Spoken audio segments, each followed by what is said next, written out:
Good morning. This is indeed Far Breakfast on Citizen TV, and time for us to take a look at the headlines this morning. And today we're very privileged to have Dr. Agnes Zani, nominated Senator and Secretary General of ODM. Karibu sana, Mheshimiwa. It's our very first time on our panel. Of course, we have Barak Muluka, political analyst, as always. Good morning. Good to have you. On my left, David Ocheng, Member of Parliament for Kenya, and Jogu Barua next to him, Member of Parliament for Gishogo. Karibuni sana. Let's a quick look at the headlines this morning. The Star newspaper has an exclusive about the chopper pilot who crashed a helicopter last week, and the headline reads, "Axed pilot crashed police helicopter." Apparently the pilot, engineers say, they can't remember who was flying the 683 million shilling chopper that crashed in Mathare. Very interesting headline there. On the Standard, Kalonzo speaks on ticket fight with Raila. Musyoka proposes each court-affiliate party picks its candidate, then a technical committee pursues a consensus strategy on who will fly the coalition's flag. This is one of the stories we'll be looking at in depth in a short while. Of course, still on the front page of the Standard, President goes to Nyama Choma market. Of course, the whole discussion about eating meat and kumeza mate, we'll be discussing that as well. On the Daily Nation, and this is a story I want us to start with, Kenya in trouble with ICC judges over Uhuru case. The ICC has squarely called out Kenya's breach of its cooperation obligations to the ICC. ICC member countries should make sure the message is heard in Nairobi. That's according to Elizabeth Evanson, Associate International Justice Director at Human Rights Watch. And we now see like Kenya is returning to the international spotlight in terms of ICC, in terms of also the maritime tussle with Somalia. Of course, as we speak, the Judicial Service Commission is at The Hague. Of course, the discussion is that they've retreated to The Hague to pick the next Chief Justice, but apparently they're there for more business. And one of them is the maritime tussle with Somalia. But away from that, still at The Hague, we're seeing ICC complaining that Kenya still failed to cooperate. And now we're seeing a revival. Or are we? In a sense, we are seeing a revival, I would agree, but it's a revival of the same musical chairs. I think that the way this case has panned out this far, nothing much can be expected beyond what you may want to call nuisance value. That when you go to the assembly of state parties, where Kenya has been referred to, first it's a membership club, particularly with regard to the African component of that club, and that you cannot expect them to do anything different from what has been done. And there's a sense in which the ICC has allowed itself to become a scarecrow with regard particularly to things happening in Africa and elsewhere in the third world. Of course, they can go on to mystify themselves in a few places like Liberia, DRC, and maybe Rwanda, but I don't think that anything fundamental will come out of this. Okay, and it being like 2 months into the election year, do you think or do you see this playing out in the campaigns, in Kenyan campaigns towards the election, that probably now we'll start hearing people say that, oh, that case was not really over and done with? I think it will. I think it will, because if you remember the whole issue about The Hague and the way it was whipped up by the Jubilee coalition and getting in and making it after that look like everything is resolved, witnesses were not pushed into the situation, that the country actually from the outset was very happy to give the evidence, because this is the basis of the revisit of the ICC as we see it this morning. And really the country ought to have cooperated, because if you've got nothing to hide, then you should be able to give enough information to the prosecutor.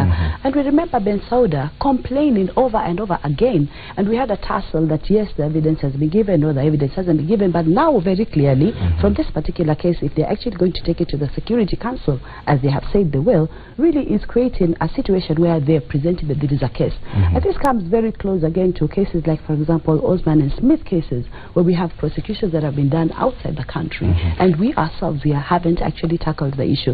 So I think this is in the spotlight. Unfortunately, it puts Kenya in the spotlight for the wrong reasons again.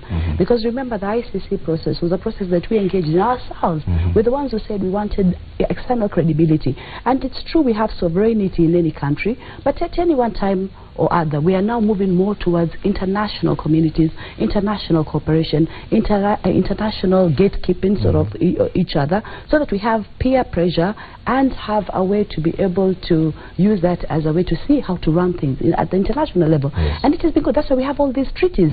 And we signed to these treaties. If you look at our constitution, we ourselves have signed into these treaties. So when we sign into these treaties come with obvious rules and guidelines and procedures that we have agreed to. And this is the basis that this now case is coming, that these are the procedures you agreed to. You defaulted on this. So unfortunately, it presents us in the bad light politically from Code Coalition. We're going to look at this as another case of a breach of what we have promised as Kenyans to deliver, and we haven't been able to deliver. Yes, and we've seen over and over that President Uhuru Kenyatta and his deputy have used the ICC matter as at some point to propel even the ascension into power.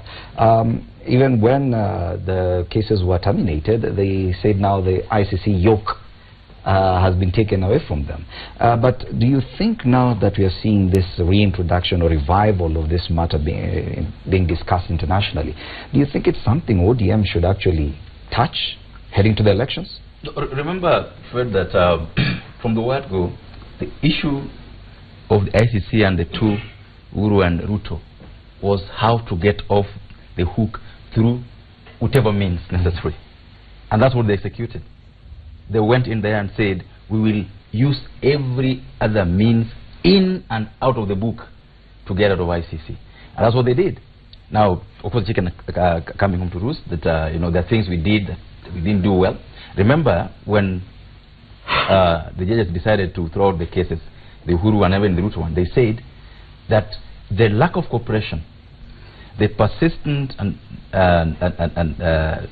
sort of almost nuisance, that the way we behaved as a country, the way the two people behaved, made it difficult for them to even be able to, on merit, look at the cases.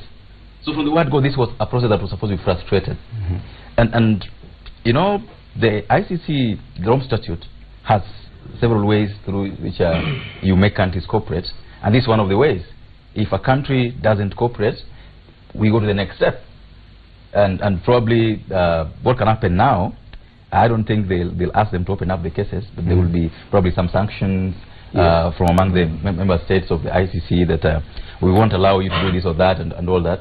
But remember again that if these two people could convince the AU to go their way on a matter that was so serious, you saw Kenya basically almost taking over the world. They were in Rome today, tomorrow they were in The Hague, that day they were in New York, and they were able to convince the world that these cases were a threat to our national unity. I mean, you saw a lot of diplomacy, and you don't see Amina much nowadays, do you? Well, because the job was done. And so this is a small thing, I think, to these two people. But do you think ODM should touch it in terms of your campaigns? You know, as a country, in terms of campaign, I don't think it adds value, in my opinion, because if it didn't add value that time, a time when it probably played against when those two people were suspects, yes, it played against us. Yes. And in fact, for my coalition, I would, because Uhuru and Ruto are the ones who are in power, the ones who were supposed to answer these questions, I would want them to answer these questions. And our role as opposition should be limited to the extent that are we meeting our obligations as a country to the rest of the world? Is whatever we sign out there with our leaders, is it worth the paper we are sending it on? Are we going to be taken seriously by the rest of the world that we are going to meet our obligations as a country? That should worry us. Bonabarua Jubilee Party is still 2 weeks old. Then you get something like this. What does it mean for Jubilee or for Uhuru's re-election? Do you think this will actually slow him down? One thing I know is our Jubilee Party will be able to handle this matter in the best way possible, because first of all, Jubilee is in power, and we are responsible. We are going to take a responsible position to ensure that justice is done. But what I've heard on the other side of the coin is that Uhuru and Ruto had to get off the hook. The question is, who put them on the hook? Why the timing of this time? Yeah, why the timing now? Somebody is saying themselves. They could not have. You're reading mischief into this? Yeah, somebody is saying themselves. Yes, yes, please, Barack, you had your time. Yeah, I'm not. You had your time. Okay, go ahead. Go ahead. Yes, I had a question. Do you read mischief in this? What is happening right now? Can I answer that as secretary after you? Because I'm going to have a way. I want to prosecute my issue. Okay. First of all, who put them on the hook? Us in Jubilee position, we have got a different position with the other side of the opposition. Right, yeah. When you talk about shuttle diplomacy, the first most active person in the diplomacy was none other than Kalonzo Musyoka when he was vice president of this country. That was when he left PNU and joined CORD through Wiper. He changed, started arguing with the other side. So it means that he is doing what is best for his own or his party's interest. The other thing is that the timing now makes it clear that is still a political issue. And is actually a tool the CORD coalition is going to continue using from time to time. And I'm happy I've got the Secretary General of ODM here, which is a senior partner in CORD coalition. It is clear that the CORD coalition, and in particular the senior most person in CORD coalition, and thought in 2012 that Uhuru Kenyatta would be his only threat to ascending the presidency. And hence this case had to be manufactured. Now going to 2017, the case has to be divided. I will have again. to interject on that. Yes, point you have to come, but after at least now. No, I'm not finished. I don't interject you. No. Yeah, because I think this is a debate. Yes. This is my view. Ochieng, please, we are ready to criticize. Yeah. What about yes. So now our leading, and I'm talking about Jubilee, not CORD, not ODM, and what we cannot contest what I'm saying. I can't. CORD, you can. CORD is actually the case, not CORD, is being brought up 8 months the general election. And it was brought up 1 year the general election 2013. So it means that it is still being used as a tool of discrediting the power in Jubilee and so forth. The other thing is, do I read mischief? Yes, I do. The mischief here is this: that Jubilee is bringing this back to the forefront in the onset of the next elections, to use it the way they used it last time. If you want to go the way it's trying to go, that is Jubilee that is now saying they have not done so much for the country, and so they're saying, if you guys don't elect us back, the ICC thing is still around. This is for me the mischief, and that's why it's headline news in the nation, amid so many things happening in the country today. One other thing that is very important is the process that people engage in. When you talk about you people are taking us, clearly, if we look at the papers today, this process has not been initiated from Kenya. This is a process from the ICC. And this article is very clear. When you talk about you people are taking us, how is it you people are taking you? In a process that we engaged in, followed a procedure, we opted out, and they have a clear basis for that. And we don't forget in Kenya, don't be vague, don't be vague. Let us go to the Hague. We remember the efforts that were done, especially with members from the CORD coalition, and ODM in particular, the Right Honorable Raila Amolo Odinga stating very clearly, let us have a local tribunal. Who actually agitated to go to the Hague? It was definitely not from I think we can look at the political implications of this coming at the time that it has come. But I think that there's something decidedly unethical, especially for a fellow intellectual like Dr. Barua here, Honorable Dr. Barua, trying to deliberately falsify history and to zombify his electorate, to play up to things like this and say this came up in 2012. This thing came up in 2008.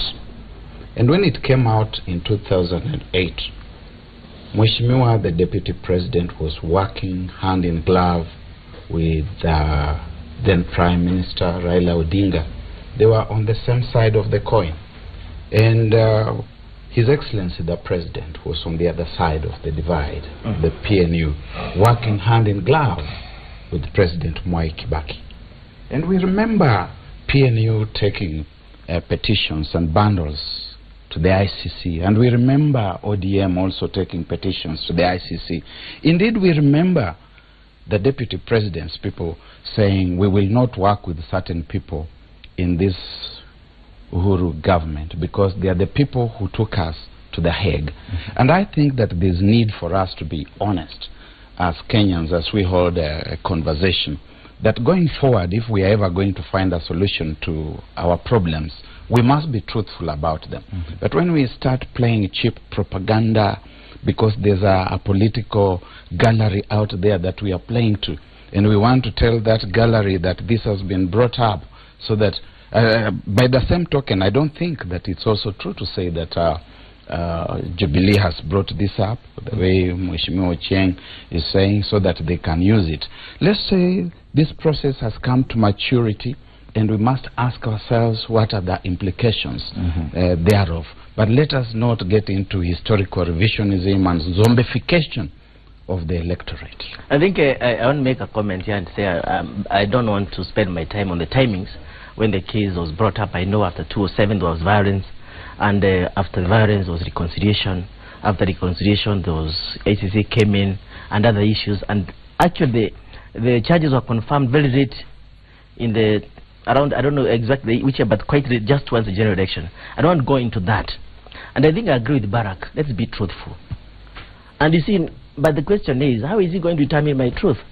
How can I determine his truth? What I'm saying is that this issue, which is coming from ICC, is that Kenya did not cooperate. That's the main issue here. Let's not be diversionary with these issues. The issue is, in terms of ICC, there are two options. ICC can actually take a case on its own motion, come to Kenya, go to Liberia and other places and say, we have a case and we want to investigate this and this person.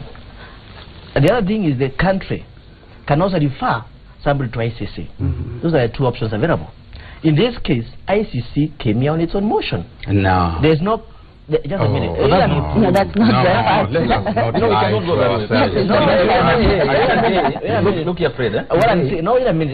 Let me finish. I don't remember country which was Kenya, which was being led by Raila Odinga and Mwai Kibaki, coming up with a position. Let us take these people the quiz. Because then you don't live here. Just a minute. Well, okay, maybe I don't. They are facts. I think why this is a cup. Why mob justice? This one is a cup. You wouldn't call it a spoon and make it a spoon.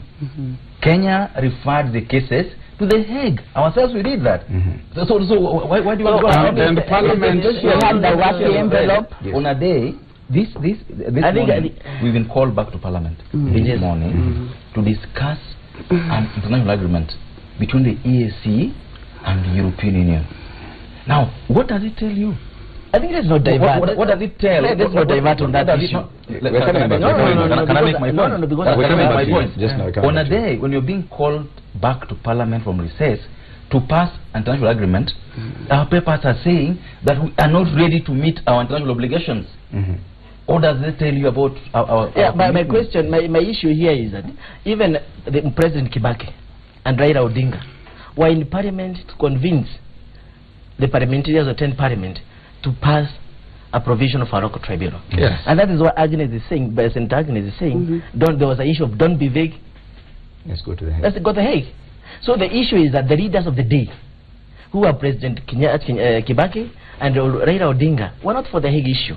It is because there was actually a sort of a disagreement within the organs of government. That's why we found ourselves in the Hague. So with the president, okay, let me prosecute my friend. Oh, prosecute, please. Yeah, the president of this country, that particular time, and the prime minister. Yes.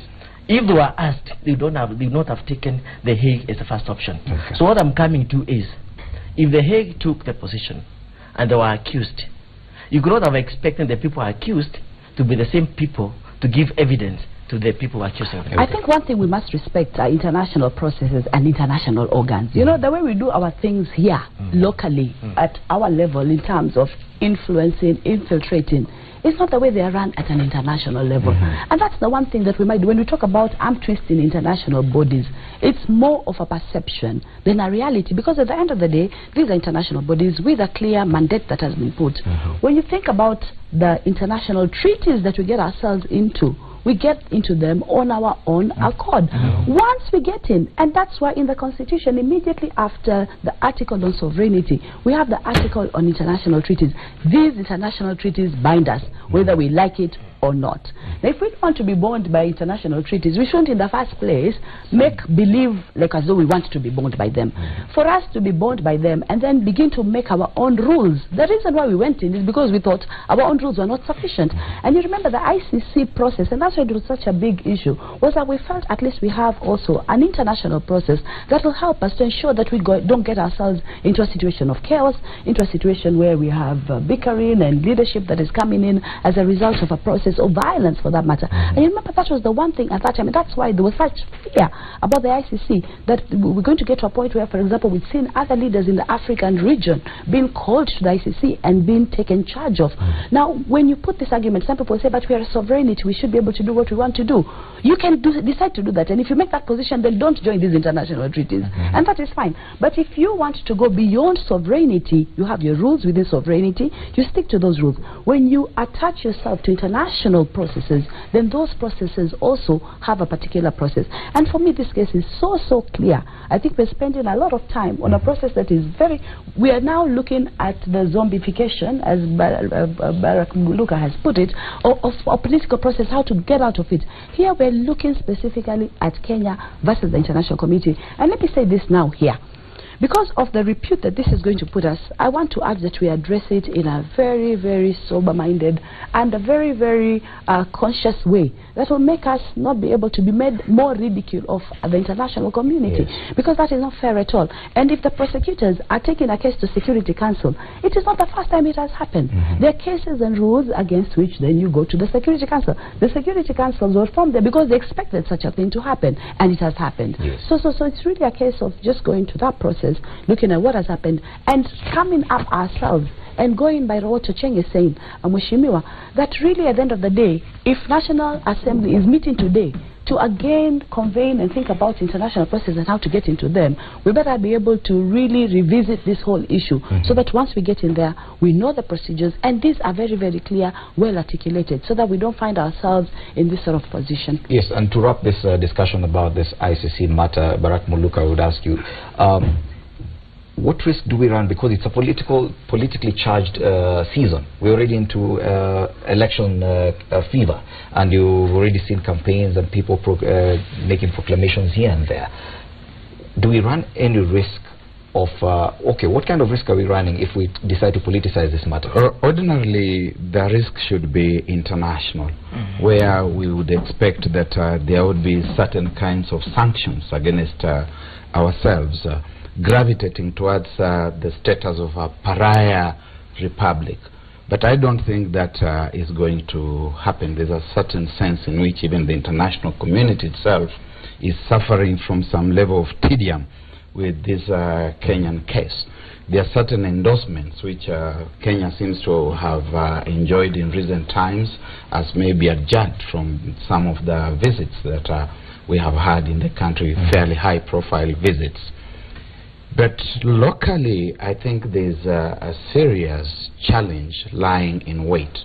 When we see people like Dr. Barua here falsifying history, trying to rewrite history, and not history of Vasco da Gama that we read in textbooks, but living history, which we are witnesses to.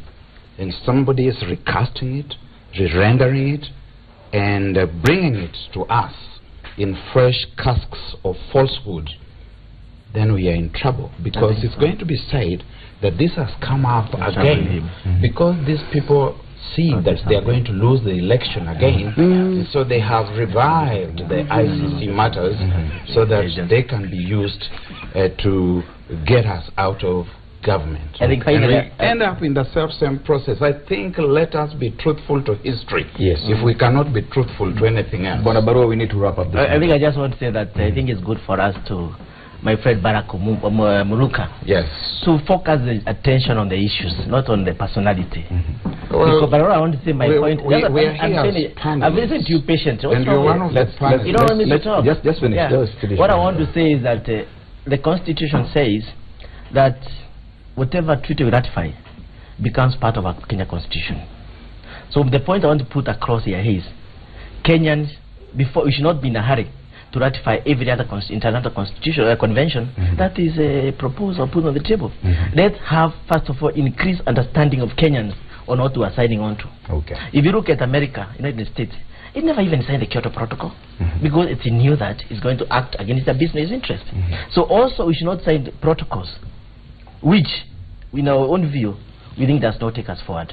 So increased awareness is very important. I think it's important to respond to that, because that's not accurate. Because at the end of the day, what we've done is we have looked at situations. I think this is a situation that suits me now. let me now get into this treaty. Then when circumstances change, I say this is now something, a process that doesn't suit me. The information and knowledge is there. Before any treaty is signed, it's our responsibility. It's not the responsibility of the international committee. And as I said earlier, we cannot go to Turkey and say they did not sign. They looked at their circumstances and made a decision. We looked at our circumstances and said, voila, fantastic for us, let's sign. So we can't later on come and say circumstances have changed. We shouldn't have. No. I'm just calling for increased awareness, that's all. But it's already there. It should be there. It should be there. It's not adequate. No, it's at the legislative level. It's at the executive level. It's at a legislative level. It's at an executive level. We have the expertise. It is completely inaccurate to say that we don't have the knowledge or the awareness. It is there. We look at the circumstances. No, the level is there. And it is rather clear, ladies and gentlemen, it is rather clear that this particular issue, in as much as we may want to dismiss it and say it won't go far, this one, just going by the debate we're having on this one, yes, definitely it's going to be a hot matter. But for now, I want us to move to I want to advise Jogo shouldn't be checking his head before he gets to the station. Yes. He should just come here and tell the truth. If you're going to check our heads every time we come here to see that we are politically correct, then we cannot help Kenyans. I don't think that's gentlemen and lady, I beg that we move on.